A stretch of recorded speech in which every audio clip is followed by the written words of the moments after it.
is a huge honor today to be interviewing a very fun dentist. I'm a huge fan of your videos. Josh Walker, who graduated from the same dental school I did. You graduated from UMKC in 2002, and you've been doing dentistry 14 years. Your website is FIDKS.com for Family Implant Dentistry Kansas.com, FIDKS. And you, how did you get into making funny Facebook videos? Tell us about that journey.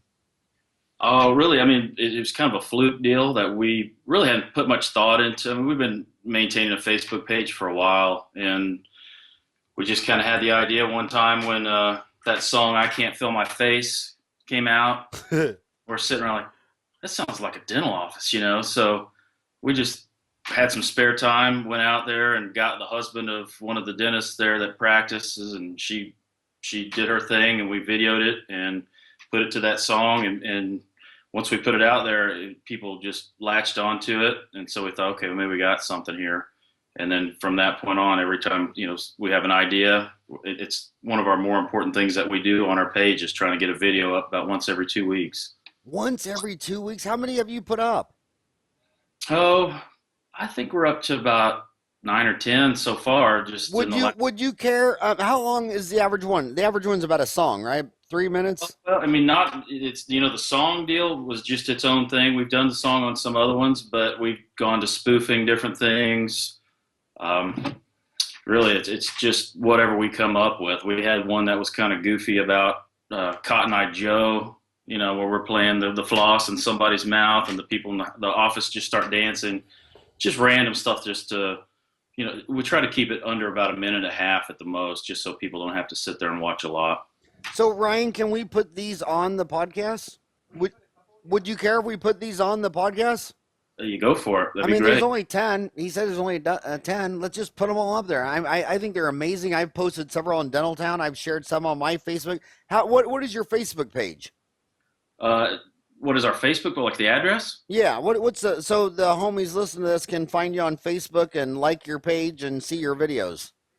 It's under Family and Implant Dentistry, Manhattan, Kansas. Okay, it's facebook.com/FIDKS for Family Implant Dentistry, Kansas. So facebook.com/FIDKS. I swear they're just awesome. So I know when they watch these, they're going to be entertained. They're going to love them. But do they change your bottom line? Have you tracked more patients coming into your office in Manhattan, Kansas from doing these marketing videos? Oh, for sure. We can see a huge response. I mean, our likes on our Facebook page is one thing. I mean, we were up to almost 3,000 likes on our page, up from about, since before the videos, maybe 1,000. And we see patients all around town and people that aren't patients that come up to us, say, "Oh, I love your videos." We've had a few. I would say quite a few patients that have come in, and not just because of the videos. It's just, I think it makes them feel comfortable coming into our office knowing that we're normal people and we can have fun, and they see our staff's having a good time. I think that's what people are a little bit afraid of. So, yeah, I could say that it's helped the bottom line. That's amazing, because my dental office Facebook page is facebook.com/today'sdental, and I only have 1,861 likes. So that's to have 3,000 likes, and I'm in big old Phoenix. You're in little bitty Manhattan. Right, that's so right. That's pretty, and you know, it's probably a fun, when I watch those videos, it's probably a fun team exercise for your staff. I mean, the most important thing in your office is managing the team. And it looks like it's kind of a great team experience, and the team's having fun and bonding together. And that's right. You see a lot after we put it out on Facebook that through their individual Facebook pages, they're sharing it, talking about how much I love my job. We've had people, respond. That'd be a great place to work. It looks like they have a great time. So from a standpoint of trying to get new employees, we haven't really lost too many lately, but I would think that it might help us if we put something out on Facebook in the future that someone might want to work there, seeing that we have a good time. Yeah, I think it's amazing. That's why I wanted to interview you. I just think that's really cool. So how do you come up with ideas for your videos? You know what? Usually they come into my head at about 11 o'clock at night. I'm laying in bed, something stupid, just see something and think, man, that could be modified to use at the office. just like the video, the I can't feel my face. It's just, I mean, there's really no rhyme or reason. We've got some other ones that we're kind of working on, thinking about maybe doing a spoof of Ferris Bueller, like Dr. Walker's Day Off kind of deal. Or we had one with Dr. Snowden in the office. It was just, he doesn't have any hair on his head, so we acted like he had a midlife crisis and he retired, but then we hired Dr. Floden, and it was actually Dr. Snowden wearing this crazy wig, and just dumb stuff, just dumb stuff that we just really want to convey to people that I'm not a robot with skin in here doing dentistry. We do the dentistry, but when you come in here, we're normal people. We like to have fun, and so the ideas are all just really based on that. And fear is still a big part. I mean, I hear all these dentists talk about, that the patients all want same day crowns. And I just stand back and say, okay, I've been doing dentistry 20 years. I mean, I've heard that like twice. What I hear, if I tell you, Josh Walker, you need a crown, half the questions are, how much does it cost? And will my insurance pay? And when is my portion due? And can I pay half today and the other half next Friday when I get paid? And care credit, financing. I mean, that's half the questions. Then it switches to fear. Am I going to get a shot? Is this going to hurt? Can you knock me out? Do you have laughing gas? And and then it switches to, especially with women, what is it going to look like? Let me see a mirror. Which tooth is it? What is it going to look like? And same day crown might be like, the last of the list. I mean, I'm just not seeing that. But back to fear. I mean, when people say, this probably reduces people's fear. They probably think that fun office dancing and singing in that silly video are probably more likely that if I raise my hand, they'll stop. For sure. That guy looks like he'll hurt me less. That's right. I mean, I think there's kind of that barrier. I think dentists sometimes, they may be a little bit self-conscious that they're not a physician. And so sometimes they try to put this wall up that, you can't be a normal person. You've got to act like, maybe times 10 that I'm a doctor and, don't disrespect me. You know what? I don't care. I'm a dentist. I went to dental school. I'm happy being a dentist. Come in, we'll take care of you. If we have a good time, that's great. That doesn't mean that you think less of me as a dentist. That doesn't mean that I can't put a crown in there, right? Because we laugh the whole time. So I think that helps a lot. It really does. I mean, people come up to us in public and say it all the time. So that's a huge deal. I mean, the same day crown, we have that capability as well, but I don't believe that's not driving the bus. I mean, that's just a mere suggestion, and people will go for it sometimes they won't. But I think the great majority of it is just fear. I mean, and cost also, but fear is huge. Yeah, I have CIRAC too, and we do a couple every single day, every day for a decade or more. And but you're right, it's not what's driving the bus. I think what's driving the bus is cost, money, and fear. And I also think that when you put up that eminence front that I'm a doctor and you're not, then people don't ask questions. And that's why when the dentist leaves the room, they always turn to the dentist and say, well, what do you think? Or, talk to me. You seem like a normal human. And we need to go in there and be a normal human and lower those barriers to entry. I was noticed that in Catholic Mass. My mom took us to Mass every single morning, every single day, my entire life from birth to 17. And I never saw one person raise their hand and ask the priest a question. I mean, it was just like, it was a one-way street. We're up on stage, you're sitting below us, we're talking down to you. And when dentists have that deal, people don't ask questions to priests, rabbis, dentists, physicians, doctors. Then as soon as they get out of the room, everybody starts getting human and asking the old dental assistant. And which is why I think that it's mandatory that you take all staff with you to CE, because they're far more likely to be getting asked all the questions than the doctor. They need to be as educated as we are, that's for sure. So when they say, what is a sinus lift, and your assistant doesn't know, or your receptionist doesn't know, or your hygiene, that's horrible. But see, I think sometimes dentists, they want that. I think they want it to be them only, to be the only knowledgeable one in there, and they reestablish and reaffirm that top-down type hierarchy, and that's it's so yesterday. That's correct. It's so yesterday. So and obviously, from our growth in this office, I mean, we're growing at a pretty good rate for a town that's only 50,000 people. I think it speaks volumes of how people feel and how they don't have trouble referring us to their friends, because they're not afraid if their friend comes in that they're going to have a bad experience, and then it's going to reflect badly on that referral. So So I so agree. Manhattan, Kansas is 50,000 people. It's home of K-State, and Yeah. Lawrence, Kansas, about a mile closer to Kansas City, is home of KU. And do you were you born in Manhattan? Is that why you're there? No, I was raised in Dallas, born and raised in Dallas, and then we moved to Kansas City when I went to high school, and then I went to K State for undergrad, and really had no intention of ever coming back to Manhattan once I graduated.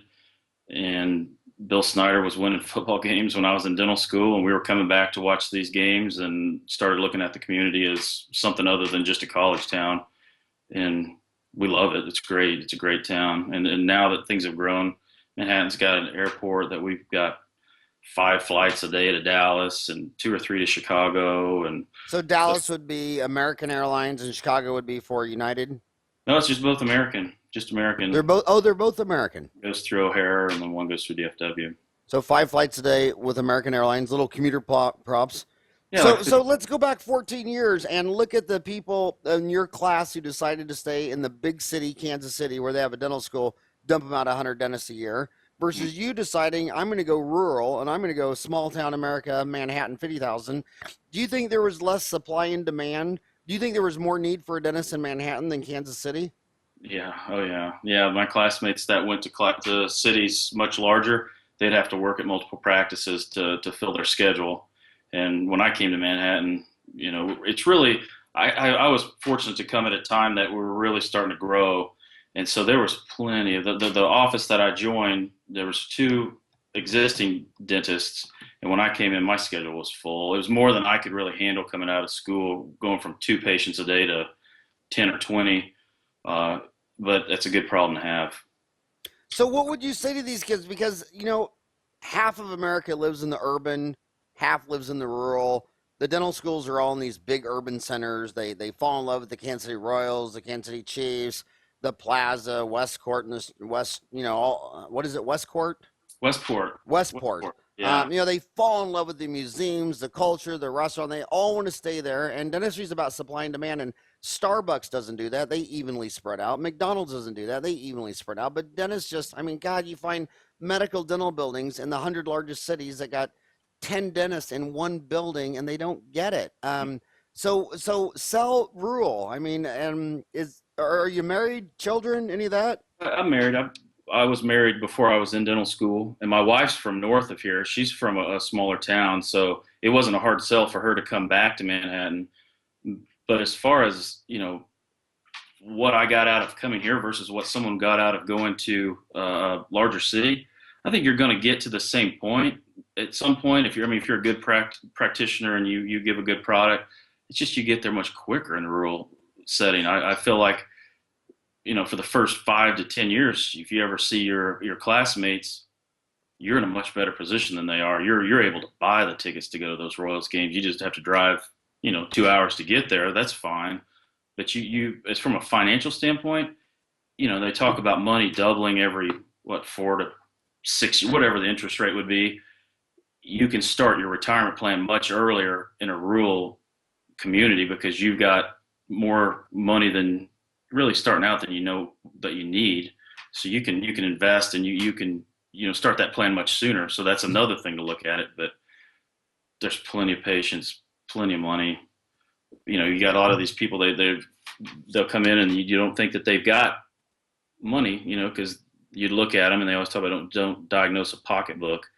And some of these people have more money than anybody. These farmers that come out and they pay cash, so you don't have to worry about insurance. You don't have to worry about some of these other things that you would have to in a city.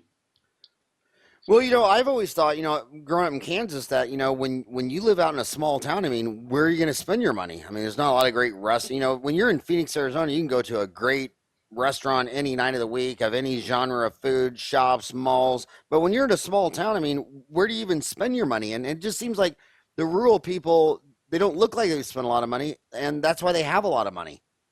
They just have more money because there's less substitutes in the marketplace trying to take their money away from them.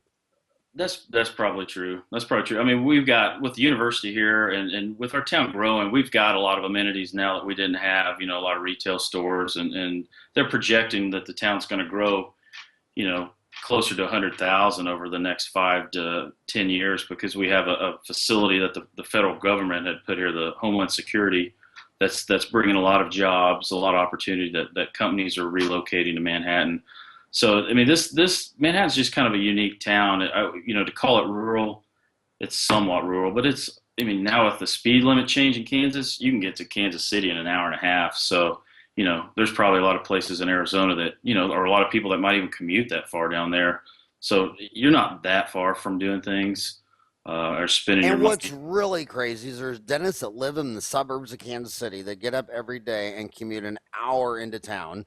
And when they wake up, they're probably at about a dentist for every 2,000 people. They commute an hour into town when now there's a dentist for every 500.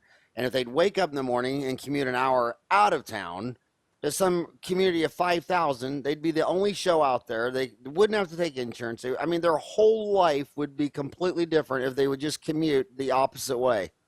I agree. I agree completely. I think, and you know what my commute is to work every day? 3 minutes. 3 minutes? Don't have to deal with traffic. I go visit my parents in Dallas, and life is too short to sit in that traffic. I can visit that, but that's it. So are you a Cowboys fan or a Kansas City Chiefs fan? Oh, I'm cursed as a Cowboys fan. I like the Cowboys. I'm raised in the Cowboys. I like the Chiefs if they're not playing the Cowboys. I've kind of grown to like them. But yeah, that's kind of a curse to be a Cowboys fan. Yeah, growing up in Kansas, I was always a Chiefs fan, and then I moved out to Phoenix, and the St. Louis the St. Louis Cardinals moved out here. Now they're the Arizona Cardinals. But so what advice would I've been out 28 years, you've been out 14 years, so you've been out half as much time as I have. So you're closer to the graduating class, and they devour these podcasts. They're huge fans of the show. What advice would you give to seniors? Looking back, do you think they should do a residency? What about corporate change? In Manhattan, do you see Heartland Dentals, Pacific Dentals, Aspens? Do you see corporate dentistry? What advice would you give to seniors? In Kansas, it's not legal to have corporate dentistry yet. So I think explain that. I think the way that they've got is if you have multiple locations, you have to spend a minimum amount of time at each. So at that point, you can maybe have 2 or 3 locations, and so that keeps these franchise dentals out of the state. I think the Kellogg Foundation, for some reason, has a vested interest in trying to get that changed. They're putting a lot of money into trying to get this franchise dental approved in the state. So I can't speak from that. I can speak from, coming out of dental school. You don't know what you're going to be. When you get out, I think you're a pretty good dentist for the 50s. You come out and you can maybe do a crown, you could do an amalgam, when I was in school, we didn't do a whole lot of posterior composites. So a lot of the stuff's on-job training. So whether you do a residency or not, I just say get out and start doing your life, get in control of your life, and get out there and do what you want to do, because that's just another year to sit in school and have somebody else that probably went out and didn't do so well themselves tell you how to run dentistry. That would be another thing I tell them. Most of my teachers in dental school, not all of them, so I make that disclaimer, but a lot of them went out and they didn't do too well, and they came back to teach, and so they had a warped view on what private practice was. And they tended to talk down, like, you're not going to succeed. It's really hard to succeed. It's not hard. It's not hard to succeed if you've got the tools and the drive and the desire to do it. I mean, this is such a rewarding profession. I just totally lucked into it.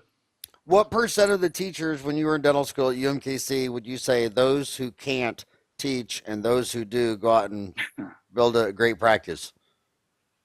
75% or more are the ones that went out and struck out, or a few of them were in the military and came back, and they were able to double dip and get their pension and get paid. But military dentistry is not real world dentistry either. So you've got another input of somebody that really doesn't understand what real world dentistry is. But the great majority of them, they're there for a reason. That's. So you're saying 3 out of 4, those who can't teach and those who can do. And I think most dentists would agree with that. I mean, you have to wonder why one person's working in a prison and one person's has their own practice. Not that prison or less dentistry or this and that, but in a prison industry, you're working for someone. Someone else is the boss. Someone else is the man, and having your own destiny. You know that what I liked about dentistry, and I didn't want to deal with the medicine. My physician friends were telling me they could just psychologically not handle the politics of the hospitals. Just all that crap going on. It's the same thing in dental schools. Most of my good friends who teach in dental school just say they the number one reason they want to quit is just the politics in the dental school. And what I loved the most about having your own dental office is no politics. I'm the boss. It's just me. I never got a partner because I didn't want to deal with that. And you just go in there and it's just how we land. And you just get to do what you want. You're in charge of your own destiny. You set your own hours. If you don't want to treat a patient, you don't have to. If you don't want to do it, I just love it. Right. You just have to surround yourself with good people once you get out, for sure. Because I don't know how you are. I'm not a numbers person. I'm the goofball that makes the videos. So I'm not the guy that's sitting there crunching numbers and counting beans. So in our case, where we've got partners, the other partners kind of keep me in check, and I kind of keep them in check, with our personalities. And it's not adversarial. It's just a difference in. So you're in a group practice with partners. Correct. And how many dentists are there?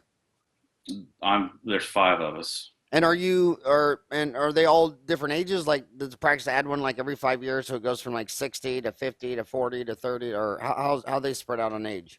Our oldest doctor is probably going to be retiring here within a year. He's in his 60s. The next one's in his 50s. I'm in my 40s, and then the one right behind me, he's about 3 years younger than I am, and then our latest associate, she's right at 30. And so talk about that. What advice would you get?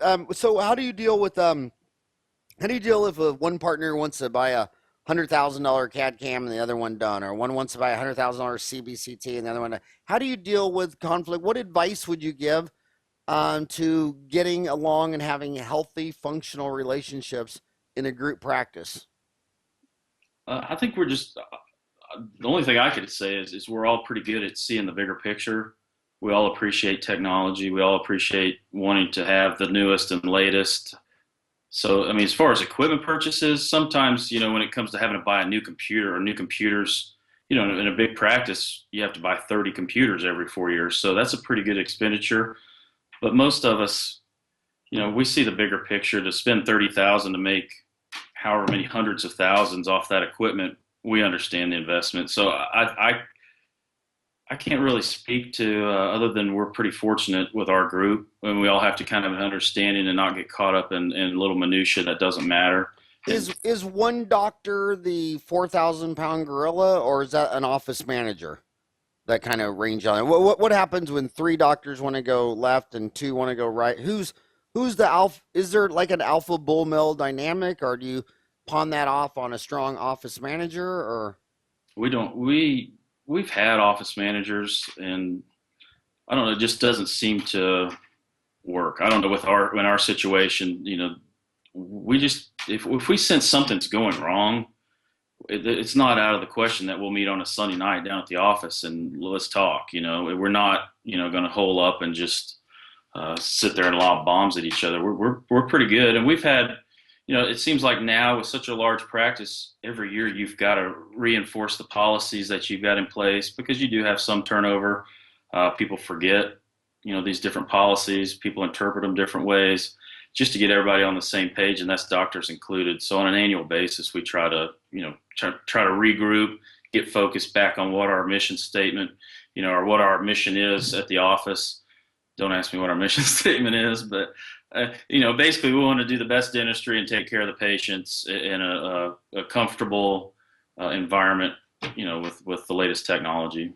So do you do things outside of the office with your partners? I mean, do you have like bonding things? Like, do you guys all get together and golf or go skiing or anything for camaraderie, bonding, building, or do you not find that necessary? Oh, not necessarily for us. We with when you've got, say, 30 females working together, sometimes there can be issues that arise. I'm sure that's with anybody, but sometimes I feel like a junior high school principal. They tend to get a little nitpicky with each other over things that really don't matter. So we try to make a concentrated effort every quarter to have an outing outside of the office where we go out to eat, or we've gone out to play golf, or we've done with the whole office, just so they can see each other as people and not just robot dental assistants. And so everybody can see that everybody's got problems, everybody's got a family.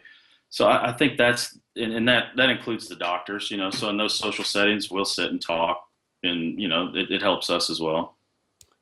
So what advice? Because those are all the things they never taught us in dental school, like how to get 30 people, how to get 30 staff members all to get along, play nicely, be happy in the sandbox together, play together, work together. What advice?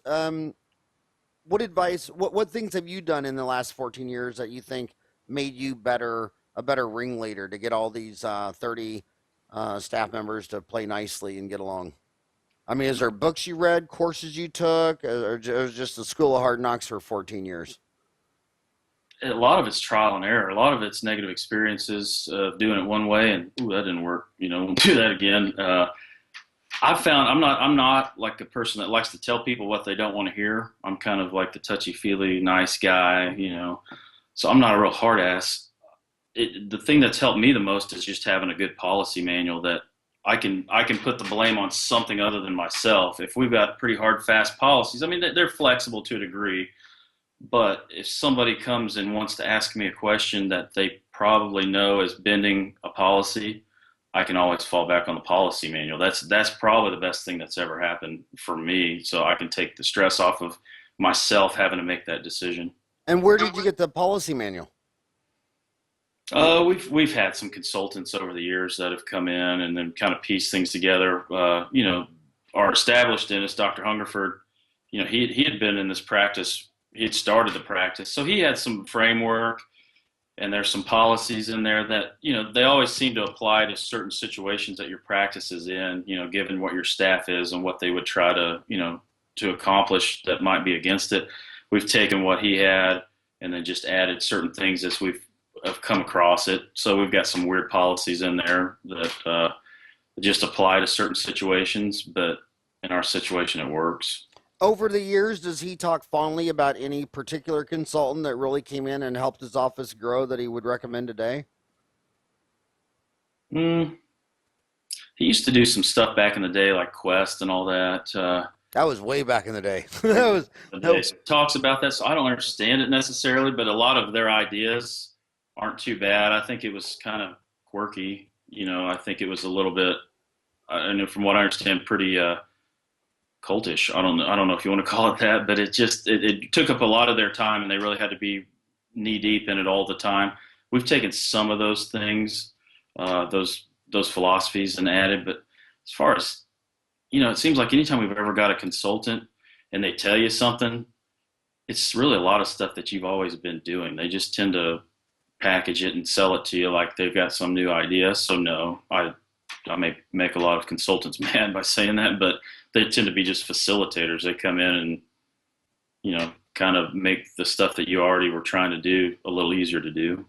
my summary of Quest, because this goes back to the 80s. I mean, they were the zenith, about when I was in dental school, 84 to 87, is that I think the main takeaway they did is got dentists to add more operatories. I mean, back in those days, it was so common for a dental office to have two chairs, one for the dentist, one for the hygienist, and there was just no way, it was before them. It was actually, I'll give you an example. Did you know I was at a human rights museum in Canada in Winnipeg, and one of the things that you think of human rights as like slavery and the Holocaust and Hmm. American Indians, and you don't think of the fact that in 1971 women couldn't run in the Boston Marathon, and there was this girl. Then she would always keep trying to run it, and they'd chase her down, arrest her. I mean, it's just crazy, and she had to fight for that right. And in dentistry, what's crazy is the dentist didn't understand that the logistics of having more operatories were, well, you could numb this person while it's soaking in. You could go to another room and see the crown, and a third chair could be, they could be cleaning it up and setting up the next patient. And dentists didn't know their costs. And when I started lecturing the first time I went down to Australia, I mean, they were laughing at me. I mean, they were saying, and this guy stood up and he asked a question, and he's pretending he's got his hand out with an endo file in each hand. And I'm doing root Uh, canals on 2 chairs at the same time. And I mean, they just didn't even grasp operational logistics of like, no, I'm not filing on 2 patients at the same time. So yeah, so I say Quest, the best thing they did is they got people to start looking at the numbers, but they mostly got people to add more chairs. And I still can, I at least half the offices I go into, their net income would increase if they added more operatories. There's just no overflow. They can't get emergencies to come down. They say they can't bring an emergency down because they don't have a chair. And then the dentist says, well, I don't want I'm busy. I can't have an emergency. Yeah, but you don't know that emergency might come down. And all you have to do is just write a script for antibiotics. But there's a 50-50 chance when that patient comes down, another one of your patients didn't show up. So now you're working the variance of walk-in emergencies, toothaches come down now versus no-shows and cancellations. And then sometimes I'd rather do a root canal. I mean, I'm fat. I'm 50 pounds overweight. Sometimes I'd rather just do a root canal at lunch, get this person out of pain, make $1,000, then go over to Nero's Giro's, need another hero sandwich, which I need like a hole in my head, you know? yeah, And yeah. so Well, yeah, so that was a good for tape. that same mentality, I totally agree. We've got plenty of chairs, and we've always made time for emergencies. And it seems like with the dental patients now, other than what'll overcome the fears if they're in pain and they want to get in now, and if you can't get them in within an hour or two, they're going to go to the next list on the phone book or on Facebook, wherever. It's a real opportunity to gain patients. If you can get them in that day and get them out of pain, they're your best friend. Absolutely. So with you have 5 dentists and 30 staff, right? Mm. So with 5 dentists, you cover a lot more hours, or with 5 dentists, are you still just Monday through Friday, 8 to 5? Monday through Friday, 7 to 6. But Nice, nice. Monday through Friday, 7 a.m. to 6 p.m. correct, and that was done because we were at about 8 to 4, 8 to 5, and we were having some issues finding time in the schedule. And we just thought, well, add an hour in the morning, hour in the end of the day. You're not adding operatory, you're not building anything, so you're not really incurring a whole lot of expense. And it really, I can't remember the amount, but it was a significant increase in what our revenue was just by adding those hours. And honestly, to work till 6 o'clock, it seems like 7 o'clock appointments and 6 o'clock appointments or 5 o'clock appointments till 6. Those are probably our most popular appointments because people want to, come before work, come after work, before school, after school, and we just stagger our schedules. I only work 4 days a week, but we've got it staggered that there's really never more than 3 of us practicing at once. So it's not like we're stumbling all over each other. How many So operatories does your office have? we've got 4 hygiene operatories that 2 hygienists work out of with an assistant each. And then we've got a surgical operatory that Dr. Hungerford does a lot of implants and wisdom teeth extractions. He likes surgery. And then we've got 7 operatories for operative. And we are actually thinking about expanding in the next year to maybe add another 1 or 2 operatories. Well, so you got 12 ops, but dentistry's a variable cost business of labor, lab, and supplies. I mean, usually the average overhead of a dental office is 64%, so you're looking at 36% for the doctors. You're looking at about 28% on average for the staff, so that's 53%. Lab bills, 10%. Lab bills being variable, meaning if you see twice as many people, you're going to have twice as many labs. You're going to have sundry 6%. You're going to have twice as many supplies. But when dentists start trying to save a penny on fixed costs, whether it be rent, mortgage, chairs, utilities, operatories, it makes their variable cost labor more inefficient. And if dentists would always focus on their variable cost of labor, lab, and supplies and take their eye off fixed cost, and if they need more operatories, every time they spend money on fixed cost, it makes their labor costs more efficient. And you never do anything, you never muck up your variable cost labor to try to fit into your fixed costs, because once labor starts going inefficient, your overhead skyrockets. And if you build a facility where, I go into several offices and everyone's standing around waiting for a chair. And I'm like, these chairs aren't 1% of cost. And I'm looking at a doctor, 35% of cost, standing in his operatory, waiting for a chair. I look at 28% labor cost. And it is 28%. A lot of dentists think their labor is 20%, but you take the FICA matching and the health insurance and the 401k and everything that goes into this human, it's closer to 28 on average. And when I go into most dental offices, I see most of the time labor 53 cents of every dollar standing around trying to wait for an operatory that doesn't even cost 1% of their costs, and it's just crazy. So And you just don't have the operatory available for them to work out of? yeah, and whenever I go into a dental office that they can say, "Oh yeah, that operatory over there, yesterday we didn't even use it." They always have the lowest overhead. That office usually has 40 to 50% overhead. And then when Mm, I go up to a front office and everybody's paging through calendars looking for a chair, they usually have 65% overhead. I cannot find a dental office at 40% overhead that doesn't say, "Oh yeah, that operatory, every other day no one even sits in it." that's right. Well, that's where we fall into that And category. in fact, I've been in dental offices where operatory breaks down and they have to start canceling patients. It's like, are you kidding me? You're canceling patients over a chair. I wish I mean I just can't. I could say this. Probably the best decision any dentist can ever do is add another operatory. And I say you add operatories until finally you sit there and say, well, you know what?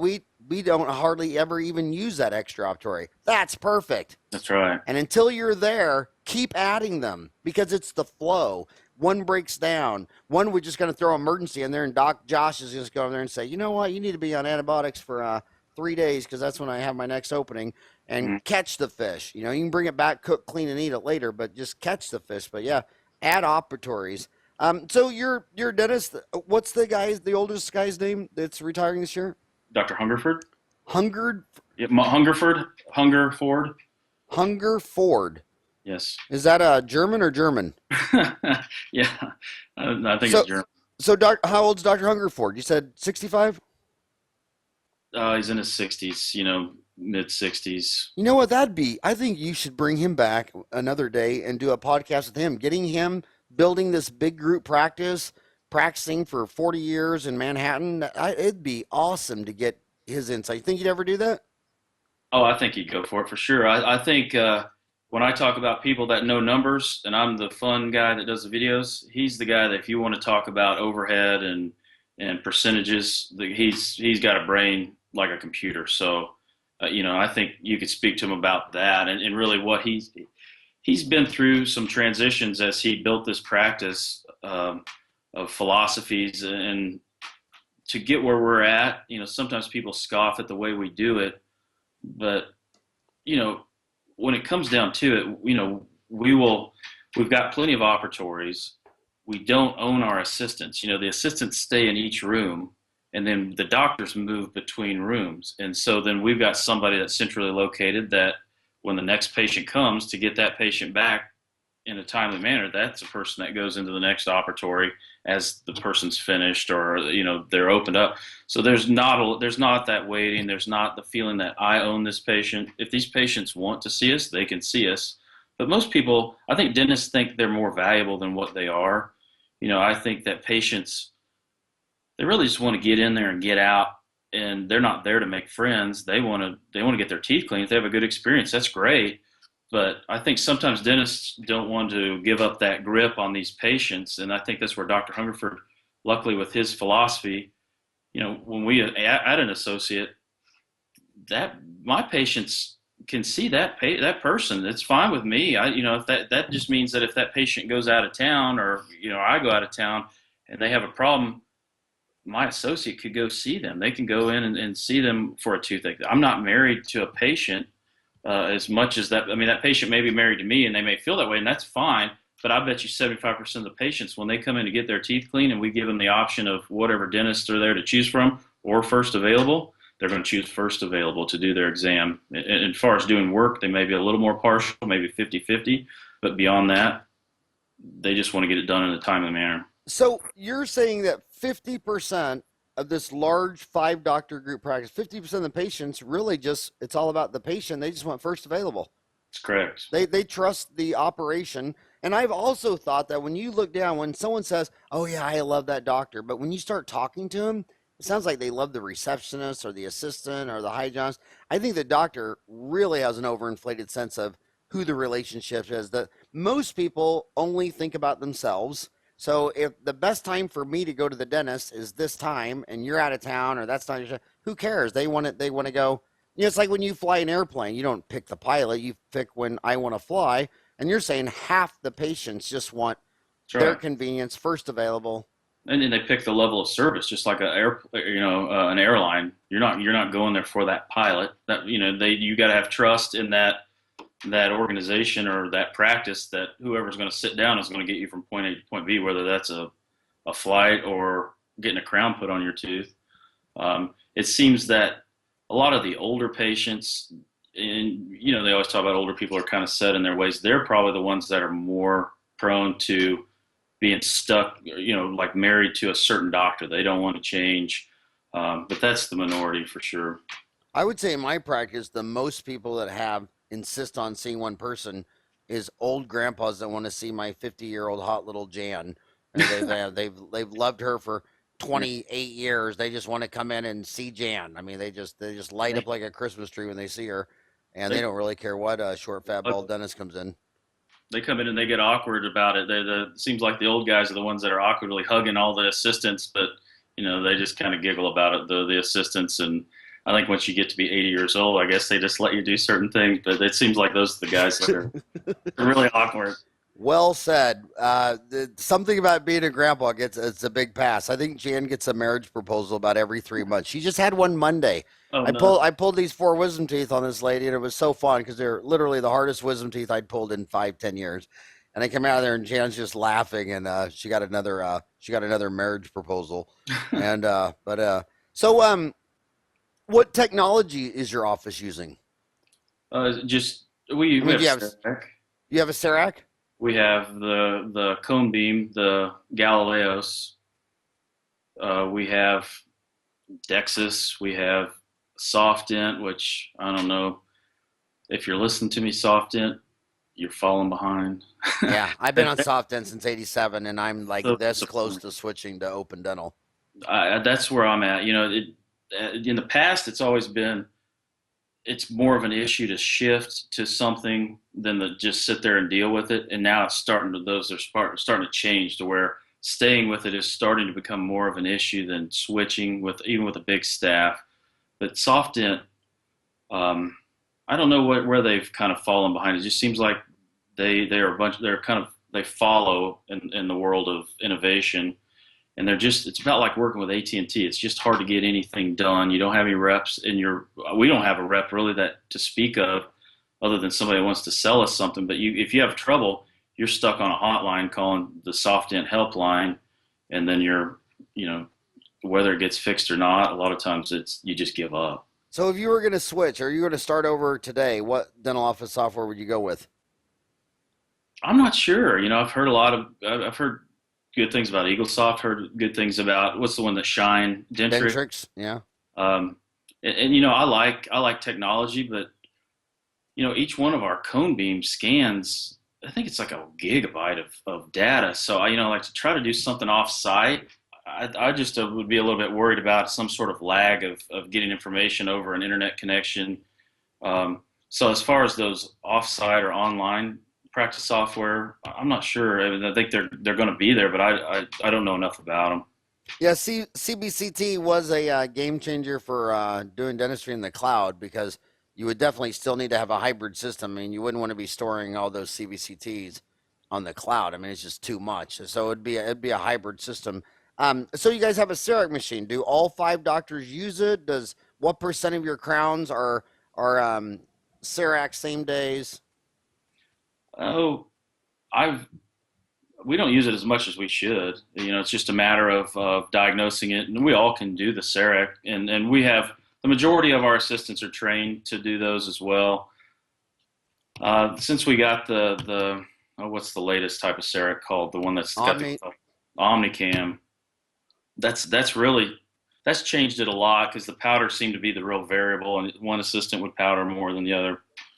We just don't we don't use it as much. I tend to use more like a CEREC Connect, and it just seems like if you're going to have to schedule somebody for 2 hours of time to do a same day crown, that the way we do our schedule is the block scheduling where you've got productive time in the morning up to a certain point, and then you've got your least productive stuff right before lunch, right before the end of the day, you're using up 2 hours of your productive time that you could prepare that tooth, send it off, they could make their temporary, and then you can get them back in a quick turnaround, and it would still be a benefit, and you're not using up that second hour where, in theory, you should be generating a higher amount of production than just someone sitting there waiting for their crown to be stuck on. I know, I know. I mean, I get it. I mean, I think Monday we did 12 crowns. Two of them were Sirac, but man, it's just so much faster, easier, lower cost. Just prep it, impress, temp, send it to the lab. I mean,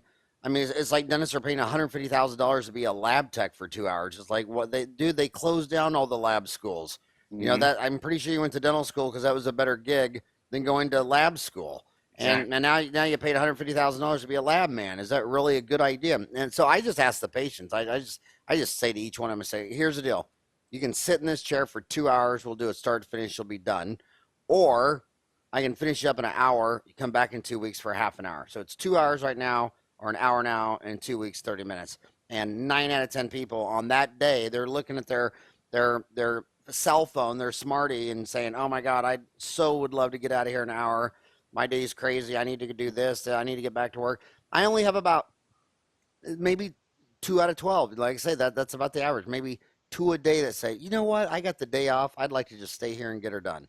But Mm-hmm. I think the problem with dentists is they're extremists. The business is 50 shades of gray, and they buy a Cerac machine, and then they're no longer going to use a lab, and it's like that's just not going to be a great idea.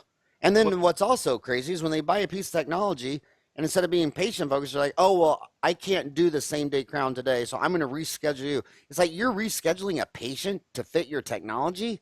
That's completely backwards. Backwards. Yeah, I've found, I've never really done it that way. Um, if someone wanted it, that's great. I just have found, if you can send in a digital scan, say to Glidewell for a Bruxer, and they charge you $79 instead of $99 if you send in an impression.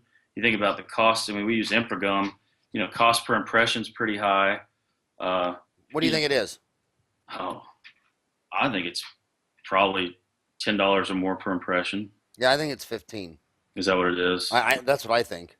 It it So makes so you're using your Cerac OmniCam to take optical video impression, and then you're sending it to Glidewell. exactly, and it fits like a champ. Yeah, and that's what I do too. And Glidewell's telling me when Mike Totola was still there, is telling me that Glidewell has about a 6% remake when people are sending him impressions, and they're having a 1% remake when people are sending them these OmniCam optical impressions. And that just seems, I mean, I it's a believe.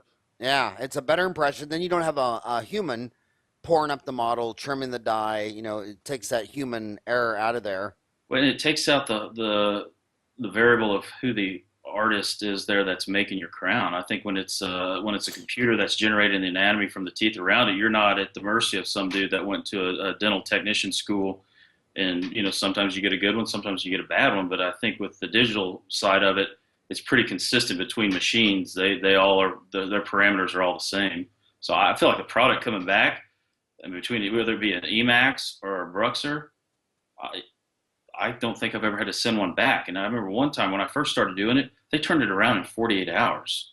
The turnaround was quick. And it's gotten a lot longer, but even if you're typically making somebody wait 2 to 3 weeks for a traditional crown, or you can get them back in a week and a half to 2 weeks, that's a benefit to them. So, They so don't. what makes you pick Bruxer over Emax? When are you sending in and saying I want a Bruxer, and when are you saying I want an Emax? I think the Emax. I mean, just if it's further forward, premolars, I'd probably put Emax on there just because the Bruxer is just a little more opaque. I like the translucency of Emax. Um, but I find myself, if any posteriors anymore, I just do Bruxer. I don't feel like redoing stuff due to fracture. And if that thing fractures, then that person's got a vice lock for a bite. We need to submit them to some dental journal because they've exceeded some crazy maximum that for that crown to break. It's like breaking a gold crown. It's just not going to happen. And what do you cement your Bruxers with? Sometimes just use Fujisim, Unisim. Just depends. It doesn't. I mean, if there's good retention, which we try to, I mean, you can just stick it on with Fuji. I'm fine with putting it on with just some Fujisim and just tell them stay easy on an hour or Unisim, and then I kind of like to cure things before they leave so they can eat on them right away, so there's less inconvenience. But that's usually one of those two. There's only 1,000 prosthodontists, but you know what? The older prosthodontists that are my age, they're still using zinc phosphate. They still think that was the gold standard, and they're Is it, not impressed with any of these newfangled cements. They're like, yeah, they're fancy, they're quicker to mix, blah blah blah, but they like the zinc phosphate better. is that right? Was there a lot of sensitivity with that? Um, I don't know. All I know is that it was the best cement for if there's any moisture contamination. It was the most antibacterial cement. If you thought they're, subgingival or, like a mandibular second molar. I used to be confused because they always say now if it was a mandibular second molar, I'd do zinc phosphate because there might be moisture, sub-G, Hmm. it might be harder to brush or keep clean. I mean, they go through a whole list of why the mandibular second molar should still use zinc phosphate. I think, well, then why the hell don't you cement everything with that? Yeah. I never understood that way of thinking. And see, who is just Dr. Hungerford doing the implants? Does everyone, do you five doctors, do you see yourself splitting stuff up? Like, does one do Invisalign, one do implants, one do perio? Do you diversify? Dr. Um, Philpott, who just joined in the last 5 years, she went to the Carl Misch training to be trained for implants. She's kind of taken on that role once Dr. Hungerford's going to step out and start doing more implants, and they've been kind of transitioning since he's still there to help her out, and we work with patients to maybe give him a little discount to have her do it, but he'll be there with her. Uh, and as far as all the other bread and butter dentistry in our office, there's plenty of that to go around. I I don't like to see kids, but I don't dislike them. I mean, most times I'm okay with them. I can goof around with them, get them to get the stuff done. It seems like whoever's the last one in the door, the latest associate, they're the pedodontist. Uh, it's your I turn. know it's true. I feel But so I'm the bad about it. goofball that they like, so that if I go over there and goof around with them, well, then all of a sudden, then I'm their favorite. So not that that happens a lot, but as far as anything, the root canals, the three of us pretty much do the majority of the root canals. Dr. Philpott, she doesn't take she doesn't do a lot of the posterior endo. So there's enough with what we've got that we're not fighting over whatever specialty. We did Invisalign for a while, Dr. Snowden and I. That's better off in the hands of the orthodontist because I just can't. It was okay. It was okay, but where our practice is set up, it was not efficient. It was not efficient at all the Well, the way. bottom line with ortho is like say a $5,000 ortho case. I could do 5 crowns in the morning, get 5 crowns, and be done. Hmm. But a $5,000 ortho case, I married for 2 years, and if you want to know where your overhead is, your orthodontist overhead is under 50%, and they're seeing everyone 15-minute increments. And then you go into the dental office, and they're scheduling half-hour increments. It's like, okay, well, there's your first red flag that this you're not doing this at 50% overhead. I No, mean, so and you're the cost of benchmarking. those There's 10. impressions were expensive. The cost of the impression material was expensive, and then they would lead you. When you would get your little computer generated deal back, and it would say, okay, it's going to be done in 9 months and so many trays. I don't recall it ever being done in 9 months or whatever they said. You always have to do a refinement or two. Each step got you 95% closer, and it just seemed like you couldn't finish a case the way that you could probably do it if you just stuck brackets on there. But by that time, you'd already seen the patient how many times during productive times of the day. If anything, you broke even. It was and that. and um and it looks like all those patents are expiring with Invisalign, and it looks like the original founder has started Game Two, which is Clear Choice out of Dallas, where you're from, and looks like he started Clear Choice, and I think that's going to be 30% cheaper. So that might be, that might throw some more life into that. But bottom line is, if you got an orthodontist buddy that you're throwing all your hard stuff to, your class twos, your class threes, all that stuff, ask him how much chair time are you scheduling for an Invisalign check or a class one ortho adult case, where you're not needing a staff to predict where this 12-year-old is going to be when she's 18. But look at your times that you're appointing for your ortho, and if it's not the same as your orthodontist, then give it to the orthodontist because you're doing it for free. I came to that conclusion, and I will not, no matter how cheap they make it, I will not be doing orthodontics. It's just he's got to eat too. Orthodontist's got to eat. So send him some cases. He'll send you new patients when they come to town. So there's some reciprocity there that, I'll let him do his thing. That's his little niche. I'm not out trying to be an electrician or whatever. I consider orthodontics, and forgive me, but I always tell him that he's not a real dentist, just joking around with him, but. Does he think it's funny? Oh yeah. Oh yeah. Well, he's laughing all the way to the bank, Yeah. There's no, well, it's true. I mean, they don't do shots, drilling, sutures, implants, blood, antibiotics, pain meds. I mean, Vicodin. They don't do any of that stuff. It's more like a mani-pedi place. I mean, it's glue and rubber bands, but it's a game of volume. That's and right. just like getting mani-pedis, those girls are in and out, in and out, in and out. It's a game of volume. You need a lot of chairs. You need a lot of ortho techs, that can turn these chairs, and you're going to see them 25 times over the next 2 years. And if you're not getting them in and out in 15-minute increments, you're probably not making any money. That's right. And then you have to be a finance company on top of that. You have to maintain, people making payments and all that. I'd rather turn that over to Care Credit or whoever. I don't want to be a finance company. Well, I don't want to go into that story because I'm completely against that. I mean, I don't know what they're financing. I mean, I think Orthodontic Centers of America showed everyone they built $1 billion company by. I mean, if you came in and got your mani-pedi done, and say it's $100, and say you get one done every month, and the lady said to you, well, you know what? I'll sell you a 2-year package of mani-pedis, and $100 a month is $1,200 a year, $2,400, and I need $600 down. Then I'm going to finance the remaining $1,400 at 10%. It's like, what are you talking about? You don't incur any costs until I come in for a mani-pedi. The ortho brackets only cost $100. The Panosefs, another couple bucks. The fact that orthodontists finances stuff, well, when they get if they paid in full, are they going to pay their dental assistant for the time she's going to work for the next 2 years, 15 minutes every month for this? Is he going to give the landlord money? I mean, they're financing a fantasy. It's not like General Motors where I got to buy 30,000 parts to assemble this car. So when I sell Josh Walker this car, I need some money because I bought 30,000 parts. We assembled it, and you owe me some big money. That's a product. Ortho, mani-pedi, haircuts, getting your beard trimmed. That's a service. It's just completely insane that orthodontists say, oh, I'm going to have a huge economic barrier to entry to free trade. I need a $1,500 down payment, and then I'm going to finance the next $3,500. Orthodontic Centers of America just said, you know what? It's $249 a month. 0% interest, 0% financing, no credit checks, everyone's approved, and 1 million Americans flocked to Orthodontic Centers of America.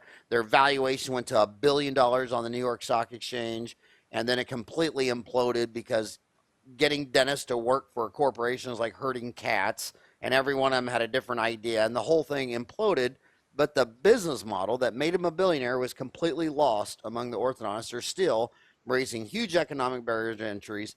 I still think the Orthodontic Centers of America business model is the only one that's time tested. It was amazing. But hey, so are you going to email my son Ryan the 10 links? What are they? Would you link them to? Are they all on YouTube? I can put them on. Well, you know what? Sometimes when you've got the copyright with some songs, they will pull them off. So probably can just send them direct links to the videos on our Facebook page, which is open. It's a public link, so it's not.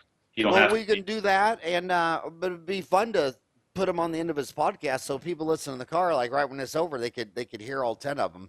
Because I think they're genius. I think you got a lot of talent. I think you're a hell of a guy. Hey, Josh, thank you so much for spending an hour with me.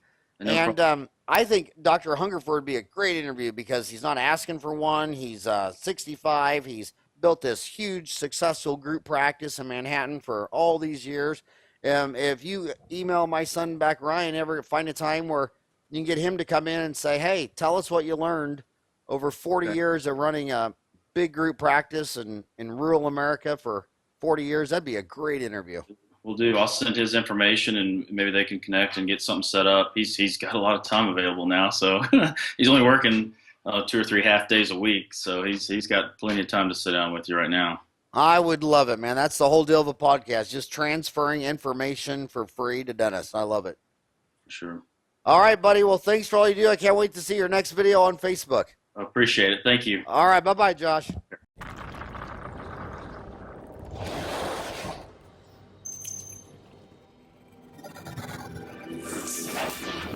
Historically, family and implant dentistry likes to think outside the box.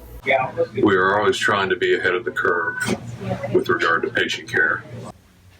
But sometimes getting ourselves excited to do certain procedures can be difficult. That is why we're taking a page out of baseball's book and bringing something to dentistry that no one has ever done before. Walk-up music. Walk-up music. Walk-up music. Walk-up music. Walk-up music has re-energized my career. I wish I would have found out about it 10 years ago. Dr. Hungerford, we're ready for you. Booty, booty, booty, booty, rockin' everywhere. Booty, booty, booty, booty, rockin' everywhere. Booty, booty, booty, booty, rockin' everywhere. Rockin' everywhere. Rockin' everywhere. I found you, Miss New Booty. Get it together and bring it back to me. Hit the Players Club for about a month or two. Put his hand on it, then see what it do. I found you, Miss New Booty. Get it together and bring it.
Give me a head with hair, long, beautiful hair, shining, gleaming, streaming, flaxen, waxing. Before we get started with this meeting, I have some bad news. Dr. Snowden, for some unknown reason, has apparently developed a midlife crisis. And he has taken and just left and has gone to Mexico to retire. But I have some good news, because we've hired a new dentist, and he's going to start right away. I'd like you guys to meet Dr. Bert Floden.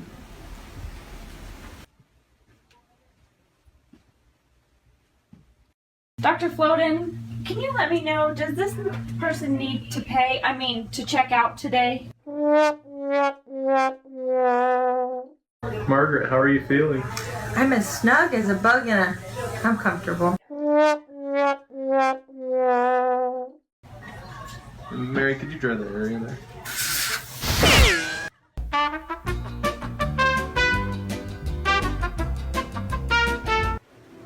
They said it'll make you a better dentist.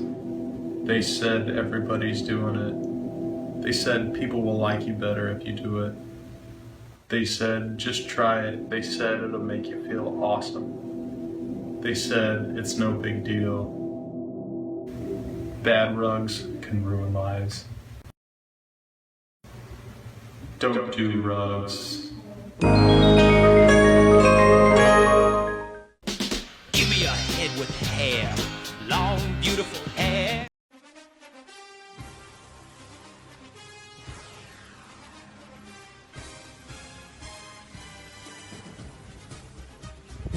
Hi, I'm Wyatt Thompson. Welcome to another FID football season. All of the main players are returning from a year ago. With a complete look at this new season, let's turn it over to my colleague, Wash Joker. Thanks, Wyatt. We're more than excited about the skill that this team brings. We have plenty of youthful talent and veteran leadership on a team that was voted #1 in the latest Manhattan Mercury poll. Without further ado, let's meet our captains.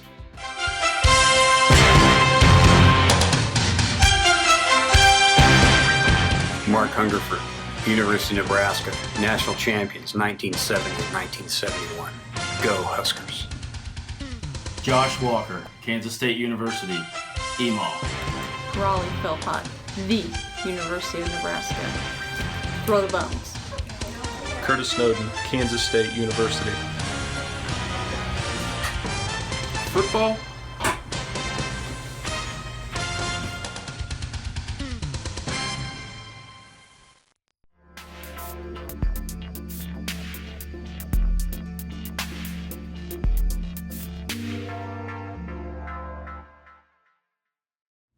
I'll be honest with you.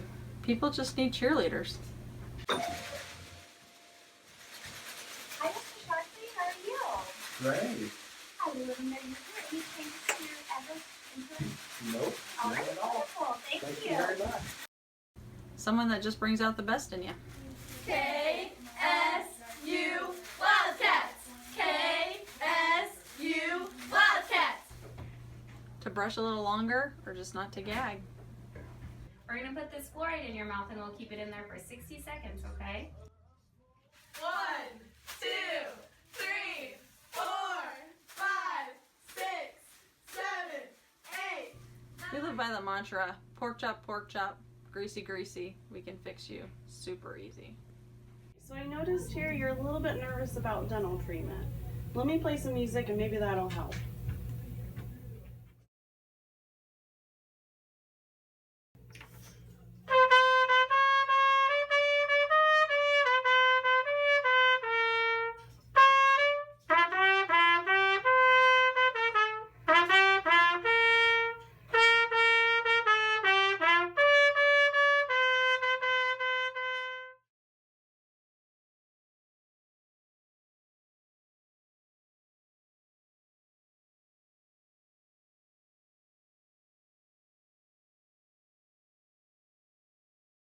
Go for it. Yeah.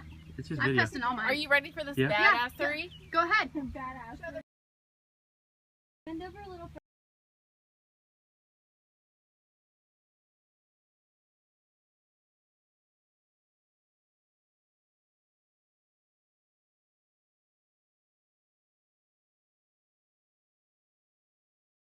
We have plenty of youthful talent. Okay, go.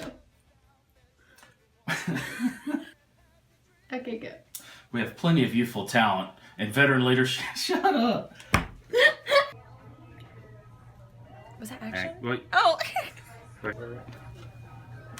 Was that action? Yep, go. Margaret, how are you doing? Oh, I'm as comfortable as a... Dang it! Action. Margaret, how are you feeling? Oh, yes, Dr. Floden. I'm as comfortable... Oh,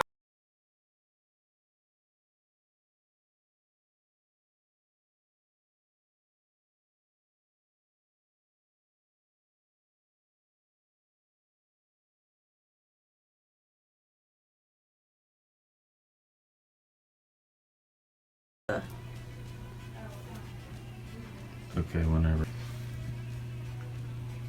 Okay, count to 3. I have to get the smile off my face from that one. Okay. We live by the mantra, pork chop. No, I just...